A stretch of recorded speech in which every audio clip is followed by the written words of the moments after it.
Alors, dans la suite des entretiens avec Louis Bernard à Montréal, en compagnie de Simon Bégin de l'Institut Jean Garon, on a fait le rappel en fait, de l'historique du Québec, mais là on va rentrer un peu plus dans l'actualité.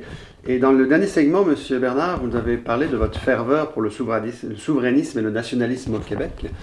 On vient de vivre dans l'actualité l'arrivée de Trump aux États-Unis, chez nos voisins du Sud, qui est un grand défenseur de son nationalisme américain et du protectionnisme. Est-ce que vous voyez ça plutôt comme un danger ou est-ce que c'est plutôt précurseur de quelque chose de bon pour le Québec, pour réveiller le nationalisme québécois? Bon, ben, écoutez, c'est les deux.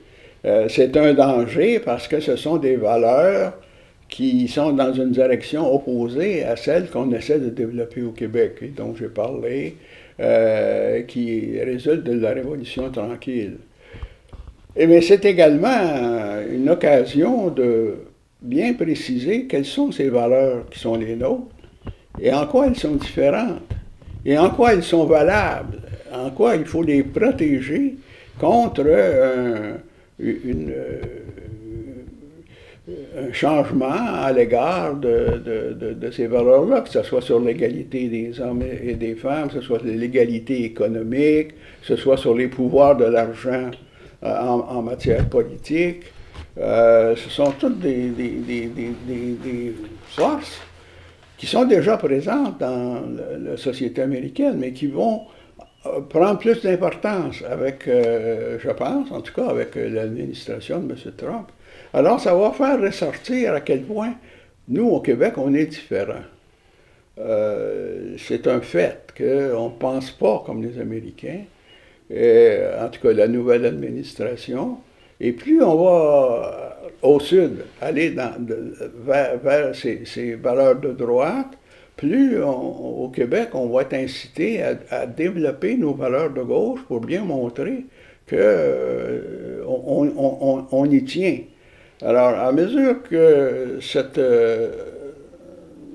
affrontement, si je peux dire, c'est un grand mot, mais c'est cette opposition entre la tendance américaine et la tendance québécoise, ça peut montrer aux gens qu'on a besoin d'instruments plus puissants pour défendre notre différence. Vous savez, les pouvoirs en immigration, par exemple, les pouvoirs sur la scène internationale, les pouvoirs en communication, etc., sont très importants pour défendre des valeurs auxquelles nous tenons. Et alors, ça se pourrait qu'on se dise, bien, si le reste de l'Amérique s'en va dans un certain sens, qui n'est pas le nôtre, bien, il faut qu'on soit capable de dire, bien, nous, on poursuit notre chemin. Et c'est prendre cette décision-là de poursuivre notre chemin, ça peut être un déterminant, si vous voulez, pour notre avenir. D'autant plus que dans le reste du Canada, c'est possible que ce soit un gouvernement conservateur qui remplace le gouvernement libéral, et là encore, ce sera une tendance vers la droite, un peu semblable à ce qui se passe aux États-Unis. Donc l'importance qu'on soit bien conscient que si on veut protéger nos différences, il faut prendre les moyens. Alors, dans une période où on entend dire aussi beaucoup qu'on est un peu comme sur le bord du chaos, parce qu'en fait, on vit depuis 3 ans la guerre en Ukraine, Russie-Ukraine, il y a le conflit israélien-palestinien qui a repris en grande force. Est-ce que vous qui avez vu le monde depuis tant d'années, est-ce que la situation géopolitique, qui est très instable, vous paraît plus instable de les années 70 ou finalement... Non, moi, je me rappelle d'une phrase de Bernard Landry qui disait dans des conférences, il y a toujours eu des guerres, il y en aura toujours. Est-ce que c'est ça ou est-ce que c'est plus grave à l'heure actuelle? Moi, je dirais que dans ma vie à moi, là, si je me réfère à la conjoncture internationale, c'est plutôt une période paisible que nous avons. Parce que moi, quand j'ai commencé à être un adulte, là, la Grande Guerre se terminait. L'Europe était en morceaux. Les États-Unis ne savaient pas s'ils continueraient à appuyer l'Europe ou non. Puis on a eu la montée du communisme. Ça va aller jusqu'où? On pensait à un moment donné que l'Italie pourrait virer au communisme. Je me souviens là qu'il y avait beaucoup d'anxiété. La bombe atomique, c'était nouveau. Alors, quand les pays, quand l'URSS a eu sa pompe, puis les États-Unis, la guerre froide, je vous dis que la crise de Cuba,